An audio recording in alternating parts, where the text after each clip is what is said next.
Assalamualaikum warahmatullahi wabarakatuh. Selamat pagi anak-anak.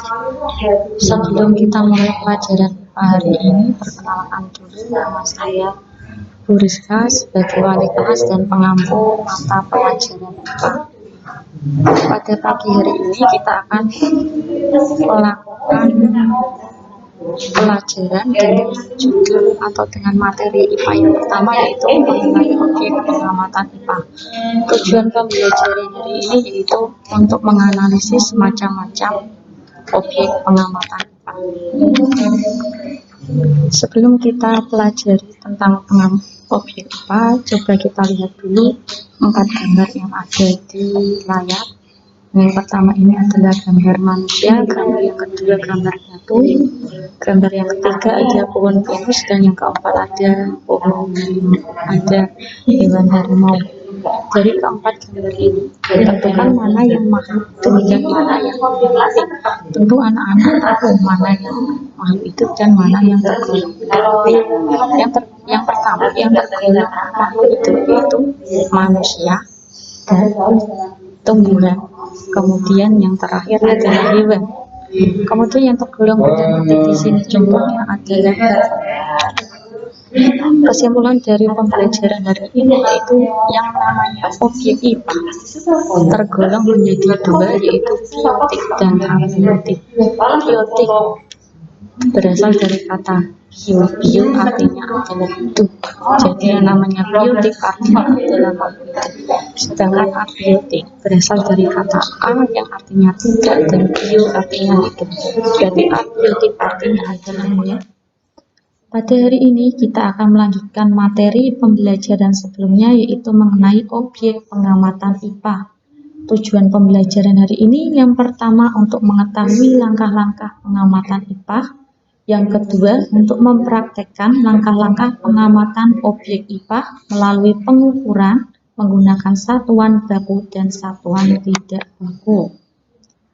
Langkah-langkah pengamatan ilmiah IPA ada 3. Yang pertama mengamati, yang kedua membuat inferensi, dan yang ketiga yaitu mengkomunikasikan. Untuk mengamati kita bisa menggunakan semua panca indera yang kita miliki, yaitu mata, telinga, kulit, lidah, dan hidung. Untuk pengamatan gejala alam biotik, contohnya yang bisa kita amati di sini gambarnya yaitu tanaman putri malu. Tentu kalian tahu ya tanaman ini. Bagaimana kalau tanaman putri malu kita sentuh? Apa yang terjadi? Tentunya setelah kita sentuh, ternyata daunnya akan menutup. Menutupnya daun putri malu ini disebut dengan gejala alam biotik. Kalian masih ingat ya, di sini biotik adalah makhluk hidup. Berarti gejala alam biotik itu adalah suatu gejala alam yang dialami oleh makhluk hidup. Di sini contohnya menutupnya daun putri malu ketika kita sentuh. Kemudian untuk gejala alam abiotik, di sini kita bisa mengamati tanah yang longsor. Masih ingat abiotik di sini artinya adalah benda mati. Jadi gejala alam abiotik yaitu gejala alam yang dialami oleh benda mati. Contohnya di sini tanah mengalami gejala alam berupa longsor. Kemudian yang ketiga yaitu mengukur. Di sini gambarnya ada seorang yang sedang mengamati meja dengan cara mengukur menggunakan meteran. Langkah yang kedua yaitu membuat inferensi. Membuat inferensi yaitu membuat deskripsi berdasarkan pengamatan yang telah kita lakukan. Di sini contohnya kita melakukan diskusi kelompok setelah melakukan pengamatan. Langkah yang terakhir dari pengamatan ilmiah IPA yaitu mengkomunikasikan. Untuk mengkomunikasikan bisa secara tertulis dan bisa secara lisan. Untuk tertulis kita bisa membuatnya menjadi tabel, bisa membuat grafik, diagram, dan laporan. Untuk pengkomunikasian secara lisan, di sini kita bisa melihat beberapa siswa sedang melakukan presentasi di depan kelas.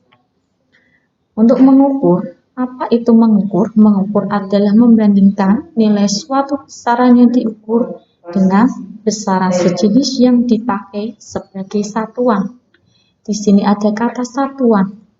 Ini adalah pokok yang kita pelajari hari ini. Untuk satuan ada dua macam, yaitu satuan baku dan satuan tidak baku. Untuk satuan baku, kita bisa menggunakan alat ukur berupa penggaris. Di sini untuk penggaris satuannya yaitu sentimeter. Ketika kita menggunakan penggaris, ternyata antara orang yang satu dengan orang yang lain, apabila benda yang diukur sama, nanti hasilnya sama. Kenapa kok bisa? Karena sentimeter ini disebut sebagai satuan baku. Anak-anak tentu tahu ya, bisa menyebutkan satuan baku yang lain selain sentimeter. Ada meter, ada kilogram, ada kilometer, dan lainnya. Kemudian untuk satuan tidak baku, di sini kita perhatikan gambarnya, ada dua anak, kakak dan adik, menggunakan jengkal tangan untuk mengukur meja.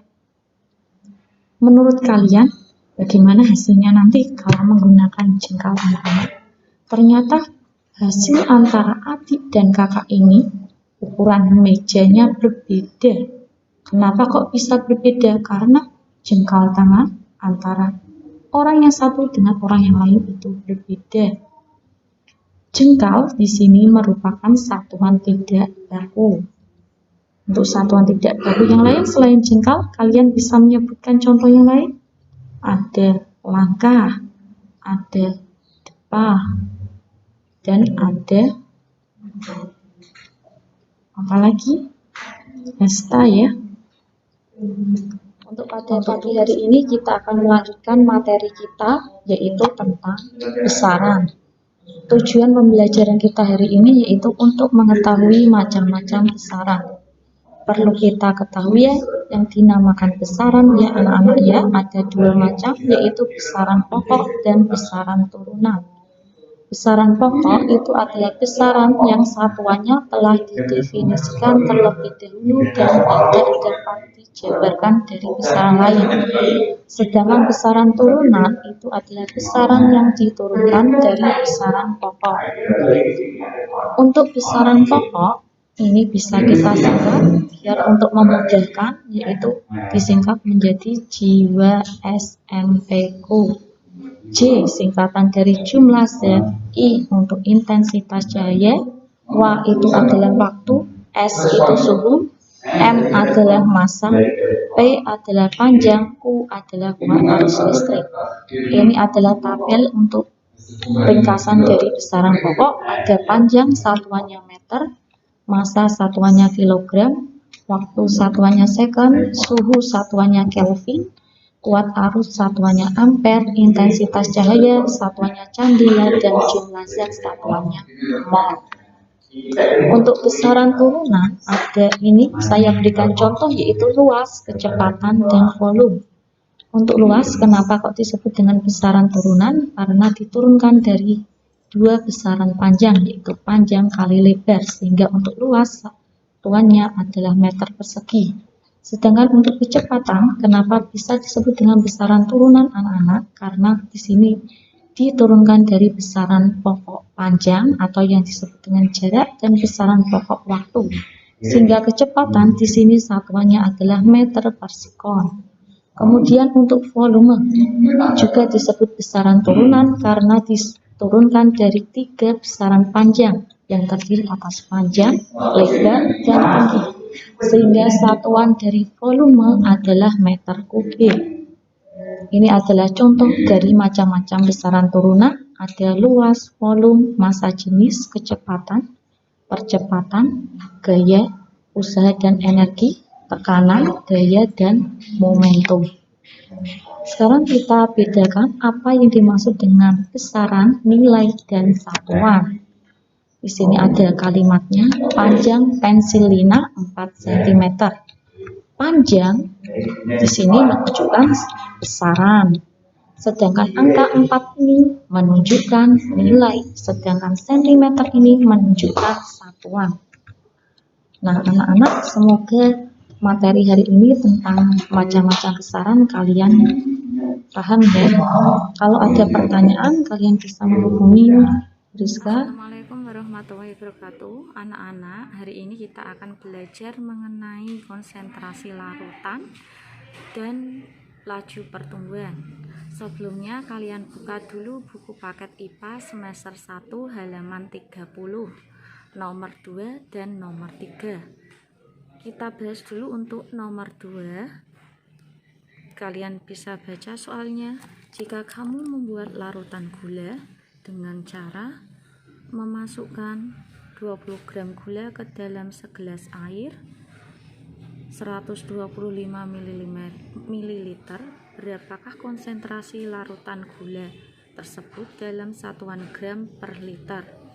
Caranya anak-anak, yang pertama kalian lingkari dulu angkanya yang ada di situ, yaitu 20 gram dan 125 ml. Kemudian kita jawab untuk angka 20 gram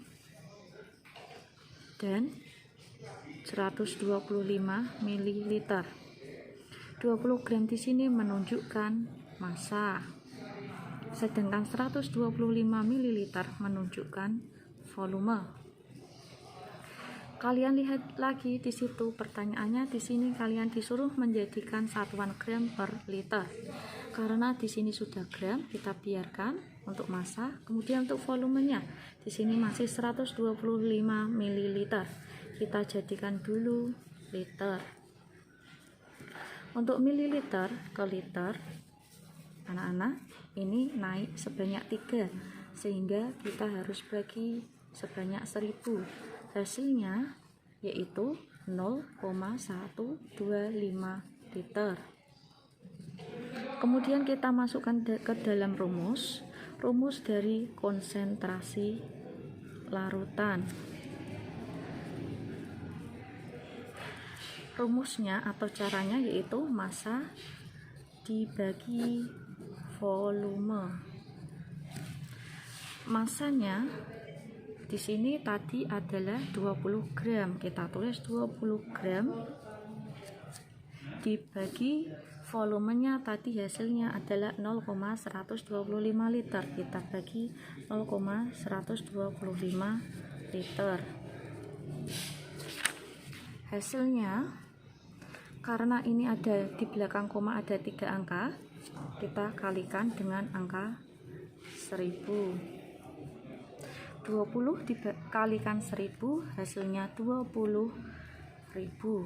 Sedangkan 0,125 dikalikan 1000 hasilnya adalah 125.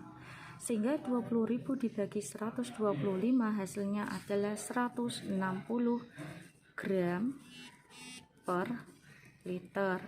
Ini adalah jawaban untuk nomor 2. Sekarang anak-anak kita lanjutkan ke pertanyaan nomor 3.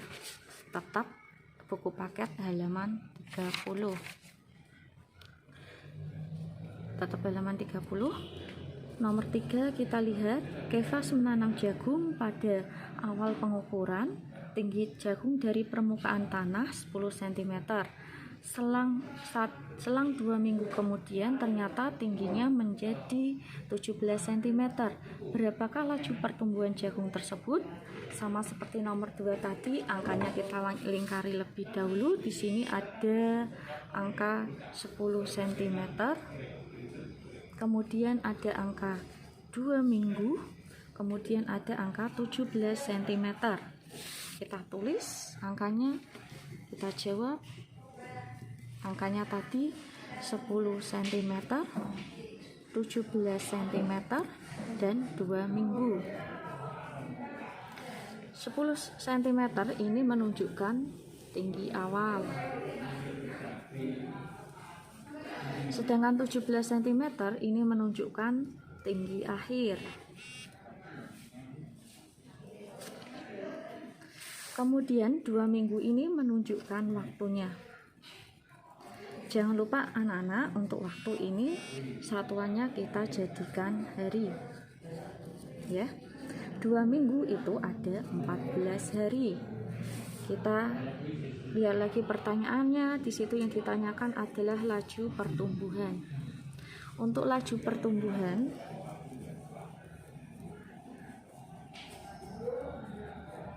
di sini rumusnya adalah pertambahan tinggi